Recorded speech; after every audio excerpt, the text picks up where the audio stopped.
এই জামাত শিবির রাজাকার ওয়াক্কাটা গ্রুপ। জামাত ইসলাম বাংলাদেশে শতকরা 5%। ওয়ালটন আবারও মিলিয়নিয়ার অফারে ওয়ালটন ফ্রিজ কিনে আপনিও হয়ে যেতে পারেন মিলিয়নিয়ার। এই জামাত শিবির রাজাকার ওয়াক্কাটা গ্রুপ এরাই আমাদের সরোয়ার্দী উদ্যানের প্রোগ্রাম বানচাল করেছে। আমরা তীব্র প্রতিবাদ জানাচ্ছি তাদের বিরুদ্ধে। সমস্ত ইসরায়েলি পণ্য আমরা বয়কট করলাম। যারা আমাদের এই প্রোগ্রামকে বানচাল করার জন্য কাজ করেছে, আমরা আল্লাহর দরবারে তাদের বিচারের ভার আল্লাহর কাছে ছাড়লাম। আমাদেরকে আওয়ামী লীগের তকমা দিয়েছে, বিএনপির তকমা দেখ, জাতীয় পার্টির তকমা দেখ, তাতে আমাদের কিছু আসে যায় না। তাতে আমাদের কিছু আসে যায় না। আমরা আওয়ামী লীগ নই, বিএনপি নই, জামাত নই, জাতীয় পার্টি নই। আমার সংগঠন সম্পূর্ণ অরাজনৈতিক সংগঠন, বিশ্ব জাকের মঞ্জিল পাক দরবার শরীফ কর্মী গ্রুপ। আমাদের করণীয় নবী রাসূলের আদর্শ বুকে ধারণ করে আমরা মুসলিমদের পক্ষে ছিলাম, আছি, থাকবো ইনশাআল্লাহ। দেশের পক্ষে, সরকারের পক্ষে আমরা আছি, থাকবো।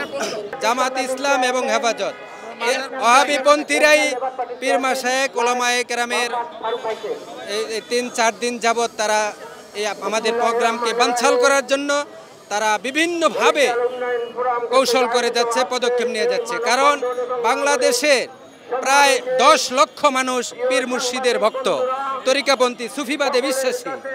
এই সুফিবাদের মানুষগুলো যদি ঢাকাতে আসে এবং একত্রিত হয়ে যায়, তাহলে জামাত ইসলাম বা ওয়াহাবিপন্থী যারা আছে তাদের উপর মানুষের আস্থা নষ্ট হয়ে যাবে।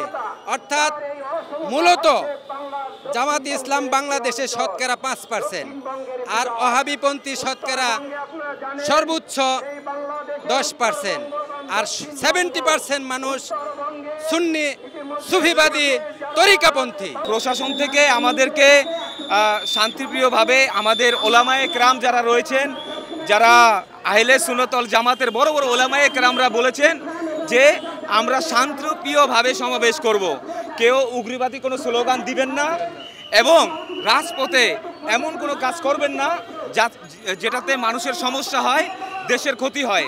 আলহামদুলিল্লাহ আমরা সুফিজম, আমাদের মাশেকরা, আল্লাহর ওলিরা এটাই শিখিয়েছে। হাতের মধ্যে আমাদেরকে তাসবিহ দিয়েছে, লাঠি নয়।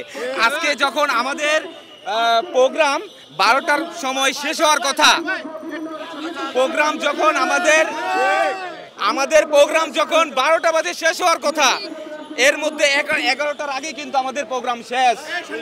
তাহলে আমরা প্রতিবাদ যে করব, আমাদের মনে তো অনেক কথা লুকিয়ে আছে, সেগুলো আমরা বলতে পারি নাই, এখনো বলতে পারি নাই। তো আপনাদের মাঝ থেকে আমরা জানিয়ে দিতে চাই যে এখন যদি আমরা এক না হই মুসলমান, আরো সামনে এমন দিন আছে ভয়াবহ হবে যে প্রত্যেকটা মুসলমান মার খাবে, প্রত্যেকটা মুসলমান মার খাবে।